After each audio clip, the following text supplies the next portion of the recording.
Oke, sekarang kita ngomongin apa sajiman ya. Yang sajiman itu jauh lebih mudah ya karena mekanisme ya. Karena dikit. Nomor satu gambarlah rumus bangun dari metametilfenol. Gampang ya. Gampang, cuma kayak itu aja gampang.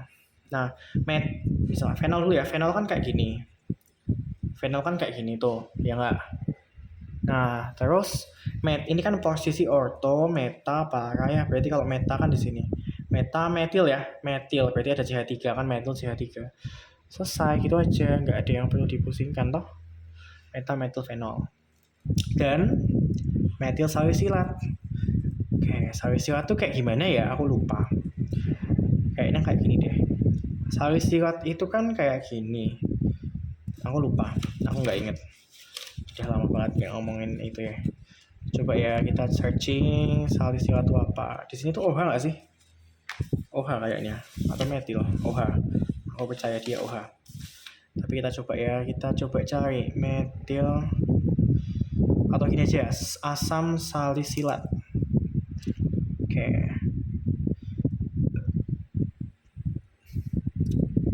Oke, bener kok OH. Nah, gini ya, ini namanya asam salisilat. Balsam nggak sih buat balsam ya? Asam salisilat.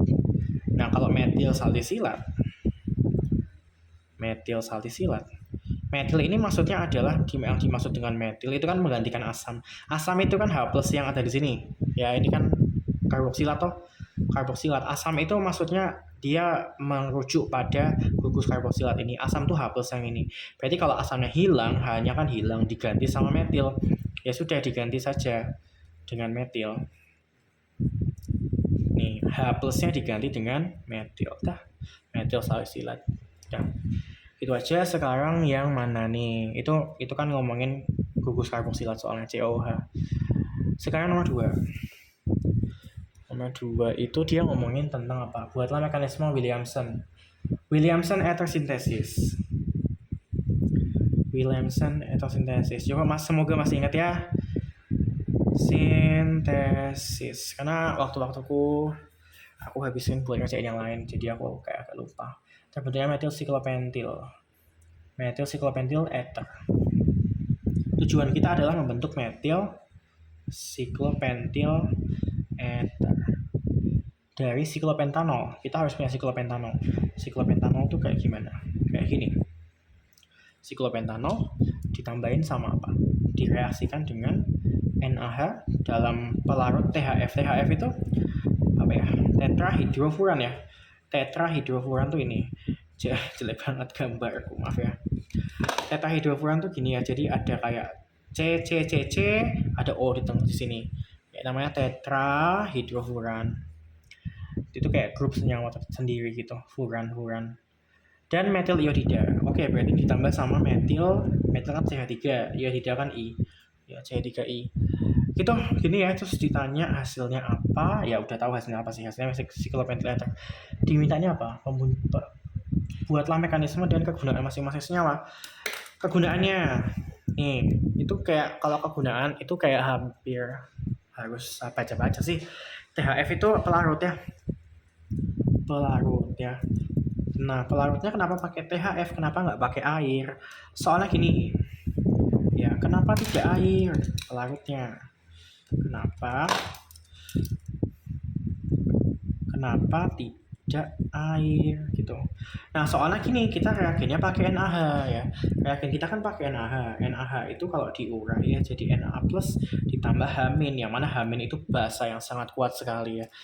Nah, basa yang sangat kuat sekali. Nah, dia basa dan dia itu bisa dia bisa bereaksi dengan OH ini, tapi dia juga bisa bereaksi dengan air. Kalau misalnya kamu pakai air ya, nanti H2O itu kan gambarnya gimana sih? H2O itu kan gambarnya gini nih.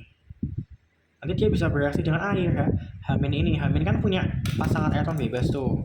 Nah, pasangan elektron bebasnya ini bakal menyerang H dari air, terus ini akan kembali ke situ. Terus hasilnya adalah H2 dan OH-. Maksudnya sebenarnya nggak apa-apa, H2 tuh nggak mengganggu. Ya, OH- juga enggak. Cuma maksudnya gini, reagennya jadi kebuang sia-sia. H-nya kan jadi kebuang sia-sia tuh. harusnya dia bereaksi dengan siklopentanol malah bereaksi sama air gitu kan. Jadi pelarutnya jangan pakai air, nanti kita ngabisin duit ya, kecuali kamu kaya ya sudah beli NaH yang banyak sana gitu. Tapi intinya buang-buang, kalau pakai air nanti reagennya NaH-nya habis bereaksi sama air semua gitu ya. Itu kenapa tidak air, alasannya karena itu. Aku omongin aja, udah nggak kuat nulis aku gitu. Terus kenapa kamu pakai reagennya NaH? Soalnya gini, ada juga tuh yang lain tuh pilihannya ya. Selain NaH, kalau misalnya kamu pakai NaNH2. Kalau kamu pakai NaNH2, nanti kamu bisa bereaksi dengan fenol, siklopentanol. Bisa bereaksi tuh, kan NaNH2 itu kan Na plus dan NH2 min ya. Nah, berarti ada PB-nya tuh. Nah, NH2 min itu bisa bereaksi nih dengan siklopentanol. Bisa bereaksi tuh dengan siklopentanol, nanti serat gitu.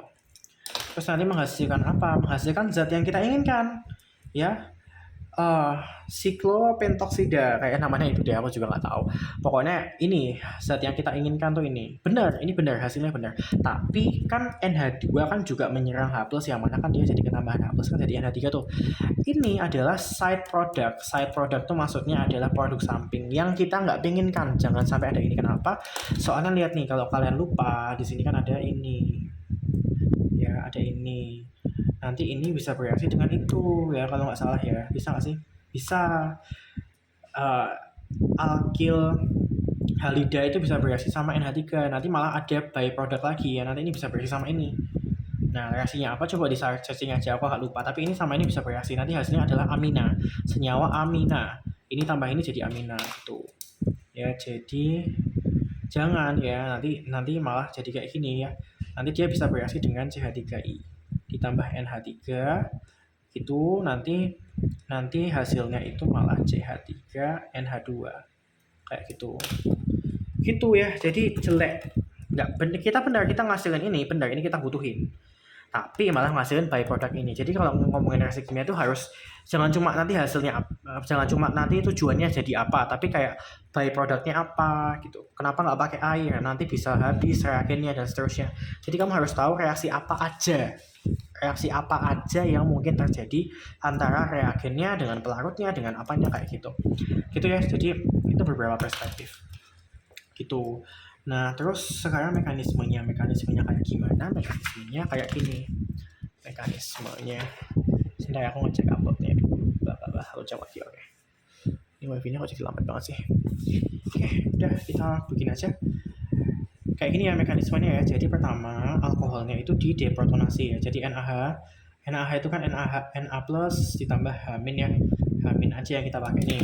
H-nya ya, aku lingkarin pasangan atom bebas ya, karena yang menyerang itu elektron bebasnya, bukan H-nya, tapi pasangan elektron bebas yang terletak pada hidrogen ya. Jadi panahnya itu jangan gini, ini kan dari H-nya tuh, ya kan, salah, nggak boleh gitu. Ya boleh aja sih, terserah. Tapi maksudnya kalau mau benar itu dari pasangan atom bebasnya, yang menyerang itu pasangan atom bebasnya. Pasangan atom bebas dari H itu menyerang ke hidrogennya di sini ya. Jangan kamu keikatannya gini, jangan, salah itu. Dia itu menyerang hidrogennya karena hidrogen yang mudah terpolarisasi di sini. Nah, terus ikatan dari antara hidrogen dan oksigen ya. Ini kan oksigennya masih ada 2 pasangan atom bebas ya. Ini ikatannya kan ketendang kembali ke oksigen ya. Ketendang kembali ke oksigen. Nah, terus hasilnya adalah senyawa siklopentoksida. Aku ngomongnya gitu aja ya, nggak tahu namanya benar atau enggak, tapi ini aku ngomongnya siklopentoksida. Ditambah sama H2 ya. Juga ada Na+, karena kan di sini Na+-nya diam aja. Nah, terus ini kan kenapa H2, karena kan ini H sama ini jadi berikatan sekarang. Terus ini tuh hal yang kita butuhin nih, si siklopentoksida ini. Kenapa? Soalnya kita kan mau bikin ether ya. Salah satu hal penting dari bikin ether adalah kita harus bikin senyawa alkoksida ini, senyawa siklopentoksida ini. Nanti senyawa siklopentoksidanya ya itu bakal menyerang apa namanya ini, metil iodidanya. Salah, ini bukan H ya, harusnya I. Metil iodidanya menyerang gitu. Ini ada minusnya ya.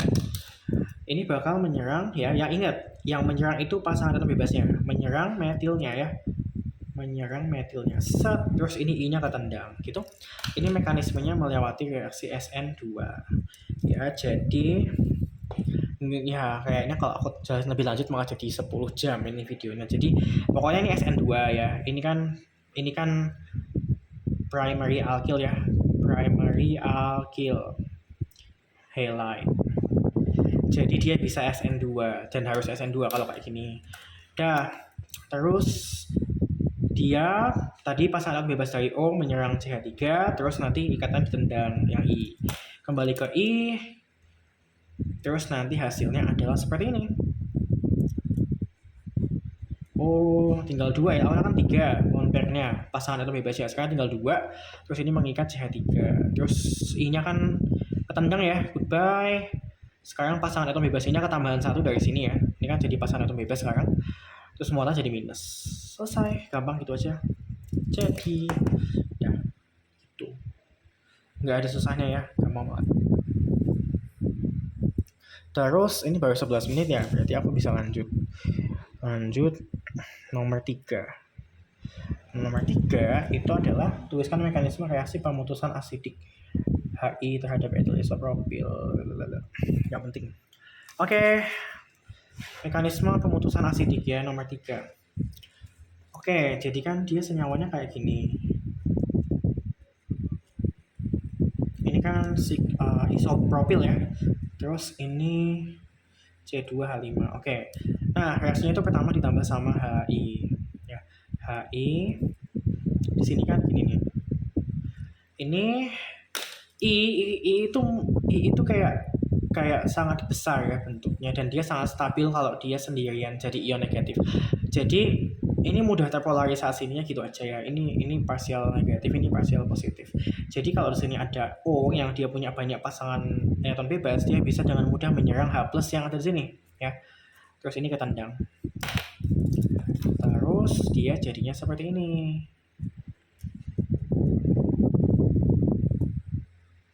Ini jadi mengikat H ya. Jadi mengikat H, sekarang muatan parsial jadi positif nih. Terus ini C2H5 ditambah sama, nah ini kan I-nya ketendang tuh. I kan awalnya ada 3 pasangan atom bebas ya. Sekarang jadi ada 4 ketambahan 1 dari ikatan yang ini kan ketendang. Tuh selesai. Terus habis itu ya etil isopropyl ether menjadi isopropyl alkohol dan etil iodida. Oke. Nah, sekarang gini. Ini ya. Ini habis itu gini.